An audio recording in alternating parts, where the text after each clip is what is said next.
Hi dear students, let's see this question that came in KVPY 2018 SX part 1 physics paper. So basically here we are throwing two balls, one of mass m and other of mass m. Let me go to the ballpoint mode. Yeah, so one of them is of mass m and the other is of mass 2m with the same initial horizontal velocity v naught from top of a very tall tower. Apart from gravity, the ball also experiences a drag force, which is, of course, the proportional to the velocity of the ball. So we have to find that which of the ball is going to hit, like which of the ball is going to go farther away from the tower, or whether the balls are going to, hit the same spot. Okay, balls will hit the ground at the same time. This, of course, will not be correct because in the y direction, both of them will have different accelerations. Gravity will be same for both of them, but since the masses of the balls are different, so we can say that ball will have different accelerations in the y directions, and hence they will not hit the ground at the same time. But let's investigate whether the balls are going to hit the same spot, or whether one of them is going to go farther away from the tower.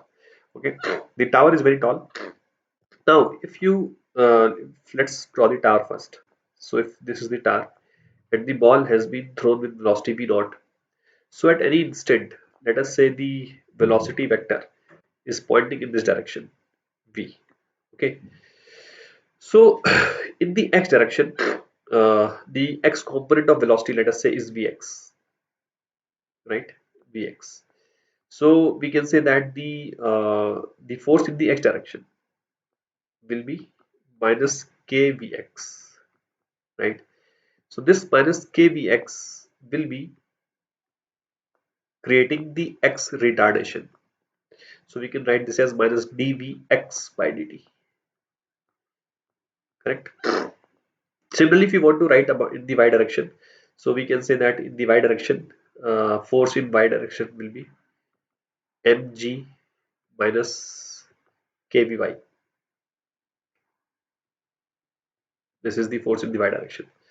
So we can write mg minus kvy will be is equals to m dvy by dt. Okay, so from here you can see that dvy by dt will be equals to g minus kvy by m. So of course, this g is same for both of them, but k by mass, k is also same. If both of them started with zero initial velocities in y direction, so this factor, the moment they start gaining some velocity in the y direction, this factor will be different. Okay, because one of them has got mass m and one of them has got mass 2m.